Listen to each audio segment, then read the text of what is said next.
السلام عليكم. sababta Itoobiya u dhisay ciidankeeda badda bishii Juun 2018 laba bilood kaliya ayaa ka soo wareegatay taariikhdaas magacaabidii Abiy Ahmed. waqti uu jeedinay kelmad ayuu yiri siyaasad nabadgelyo ee daris wanaaga ayaan kula dhaqmaynaa wadamada dariska, laakiin waxaan ku faanaynaa in aan leenahay mid ka mid ah ciidamada lugta kuwa ugu xoogan Afrika. jumladan soo socota kun sadar hoos dhig. waxaan mustaqbalka dhow hormarinaynaa ciidanka badda Itoobiya. waa hadalkii Abiy Ahmed, ma ahan jumlad uu iska yiri xisaab la'aan, waa hadal qorshihiisa leh. bishii Maarso sanadkii aan soo dhaafnay 2019 kadib 40 sano markii ugu horeysay ayuu madaxweyne Faransiis ah booqday Itoobiya Emmanuel Macron. ma ahayn booqasho caadi ah, waxay ahayd mid lagu kala saxiixday heshiisyo kala duwan gaar ahaan dhinaca ciidanka. بعد عقدين من الغياب رئيس فرنسي يحط رحاله في أديس أبابا تعزيز التعاون في المجالات الثقافية والاقتصادية والعسكرية. faransiisku wuxuu ballan qaaday gacanka geysashada dhisidda ciidanka badda Itoobiya, sida in askarta ciidanka badda Itoobiyaanka lagu soo tababari doono gudaha Faransiiska. su'aasha isweydiinaysa cid walba oo og in Itoobiya tahay dawlad xiran oo aanan bad lahayn ayaa ah ciidankaas badda wuxuu u baahan yahay saldhig xeebeed iyo deked. haddaba waa kee dalka saldhiggaas laga samayn doono ama dalka martigelin doono ciidanka badda Itoobiya, si xoog ah ama si kale? sida uu sheegay wargeyska Capital Addis Ababa ka soo baxo, jiritaanka heshiis ugu yaraan la isku afkarto u dhaxeeyo Itoobiya iyo Djibouti si ciidanka badda Itoobiya ee la dhisi doono ugu biiraan kumanaanka ciidan ee buuxiyay Djibouti, heer arrinku gaaray in ciidamada shisheeye ee Djibouti jooga ay ka badan yihiin. waa sida xilliyada qaar ee warbaahintu tilmaanto in ay ka badan yihiin muwaadiniinta Djiboutiyaanka. saxaafadda caalamka Djibouti baryahan dambe waxay ugu yeertaa saldhigga caalamka. wadamada ugu caansan ee saldhigyada kule Djibouti waxaa ka mid ah Maraykanka, Shiinaha, Talyaaniga, Japan, Itoobiya iyo Sacuudigana wadada ayay ku soo jiraan. sida uu sheegay wargeyskaas Itoobiyaanka ee Capital, Oktoobartii la soo dhaafay ee uu Abiy Ahmed booqday Djibouti ayaa la isku afgartay dhisidda saldhigga Itoobiya ee Djibouti. Kindu Janzu waa jenaraal Itoobiyaan ah waana ninka tusha loo saaray mas'uuliyadda dhisidda ciidanka badda Itoobiya. wax yar aan aadno waqooyiga Itoobiya, gobolka Amxaarada waxaa ku tala magaalo lagu magacaabo Bahardar, caasimadda gobolka oo ah magaalo ku teedsan harada weyn ee Tana. magaaladan ayaa laga furay haddaba xarunta guud ee ciidanka badda Itoobiya. haddaan wax yar haradan dib ugu laabanno, dhererkeedu wuxuu gaarayaa 84 kilomitir, ballaceedana 66 kilomitir, taasoo ka dhigan in ay 2 mar ka badan ka weyn tahay badda dhimatay ee Urdun. waana arrinka ka dhigan in haradan ciidan badeed ilaa xad lagu tababari karo.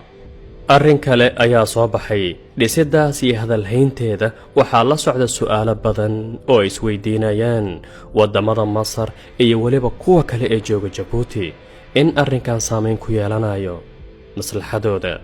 waxaa daqiiqad walba sii kordhayo xiisadda dhinaca biyaha ee u dhaxeeya Masar iyo Itoobiya, maadaama ay Djibouti dhacdo afaafka hore ee badda cas, afaafka hore ee kanaalka Suways. si toos ah ayuu arrinkan Masar u saameynayaa, taasoo ah in haddii ay Itoobiya dhista ciidan badeed aad u xoogan ilaa xad uu ku dhaqaaqi karo xanibidda isu socodka kanaalka Suways, halbowlaha dhaqaalaha Masar, iyo in ciidankaas ka qayb qaadan karo dagaal hadduu qarxo. arrin noocan oo kale ah mar ayuu dhacay qarnigii 16aad. wuxuu isticmaalkii Boortaqiiska Itoobiya siiyey xeebaha musawaca ee Eritrea. ganacsigii Masar uga imaanayay Aasiya gaar ahaan Hindiya.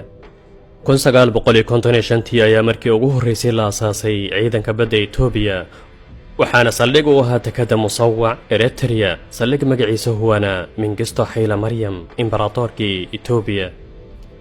sawirkan imbaraatorkii Itoobiya Haile Selassie oo salaan u taagayo markab dagaal oo raacsana ciidanka badda Itoobiya xeebaha badda cas.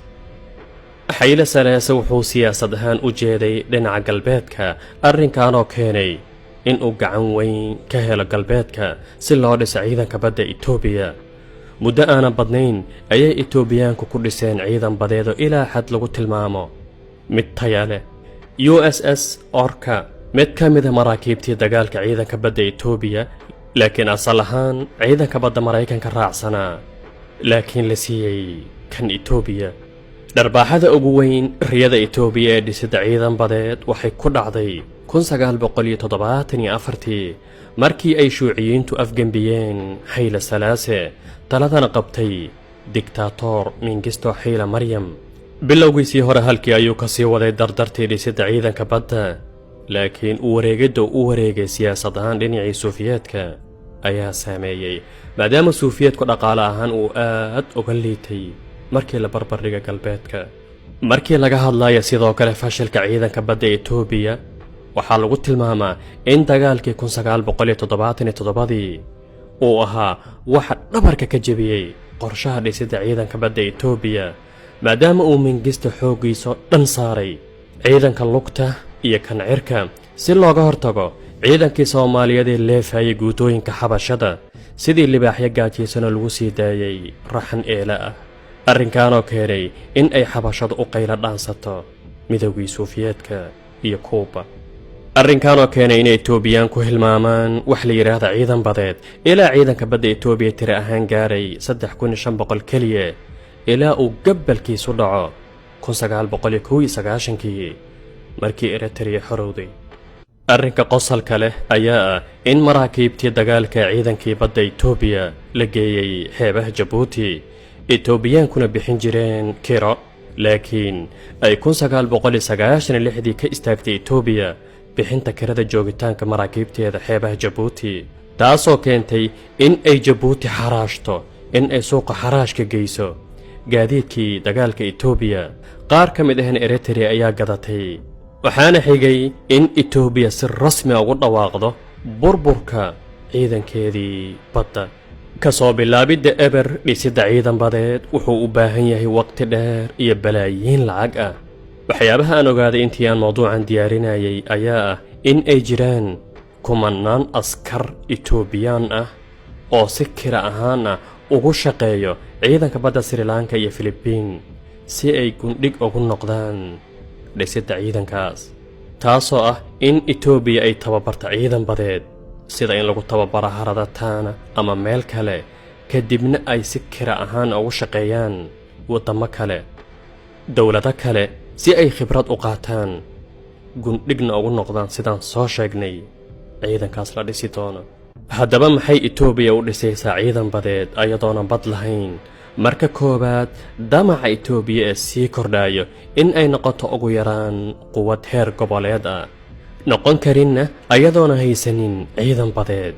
waa qodobka ugu horeeyo, waana siyaasadda uu raacayo Aabi Axmed ee Soomaali badan u arkaan inuu yahay nin nabadeed, laakiin uu hoos ka maleegayo xarga badan oo mar aana fogeyn ku soo laalaaban doono dhuumaha Soomaalida haddaanan dejinin istaraatiijiyad feejignaan ah lidna ku ah qorshaha taliska Addis Ababa. sababta kale Itoobiyaanku u dhisayaan ciidan badeed waxaa ka mid ah xiisadda sii kordhaysa ee u dhaxayso Masar iyo Itoobiya. Itoobiya wadamo badan ayaa gadaal ka riixayo, waxaana loo wadaa in laga dhigo quwad saameyn ku leh bariga dhexe iyo Afrika. booqashada saraakiisha iyo madaxda Itoobiyaanka iyo Israa'iiliyiinta ma ahan mid xad leh. maalin dhow Addis Ababa waxaa ku sugnaa Ayhuud Yacaari oo ah Israa'iili xag jira, wuxuuna ka hadlayay ciidanka Masar ee Siisi bahdilay, waxaana hubaal ah in uu Itoobiyaanka gaarsiiyey in ciidanka Masar ku mashquulsan yahay. waa sida uu sheegay, aanan ku arki doono muuqaalkan soo socdo, in ciidanka Masar uu ku mashquulsan yahay ganacsi iyo wax aanan loo joogin, yahayna ciidan eber ah, wax caqiida dagaal ahna aanan lahayn, ciidan caabuda generaalada tuugada hogaamiyo. wuxuu leeyahay Ayhuud Yacaari, ciidanka Masar maanta ma awoodo inuu dagaal galo. runtii xaqiiqada qofkii la socda xaaladda Masar sida ay tahay, xaqiiqo badan ayaa ka jirta hadalkan uu yahuudigaas sheegayo. אימפריה כלכלית שמשתרעת על פני קרוב ל-30% מהמשק המצרי, מאפיות, מים מינרליים, כל מה שתחשבו, זה חלק מהמערכת הצבאית, מערכת מסוגבלת, מושחתת, בלתי יעילה, אבל מגינים עליה. והצבא המצרי היום, עם כל הציוד החדיש שקיבל מאז קמפ דיוויד מן האמריקאים, הוא צבא שמונהג על ידי גנרלים שאני קורא להם פסלים ממדליות. אין פניהם למלחמה עם אף אחד. יצא לי לפני כמה שבועות להיות באתיופיה ולדבר עם ההנהגה האתיופית, ואתם יודעים שיש בעיה שם עם הסכר שהם בונים על הנילוס הכחול, והמצרים מאוד מוטרדים מהעניין הזה, והמצרים מאיימים שהם מסוגלים לנקוט צעד צבאי אם יידרש, אפילו האתיופים. זלזול, זה לא צבא שהולך למלחמה. موضوعنا maanta intaan ayuu ku egyahay. والسلام عليكم ورحمة الله وبركاته.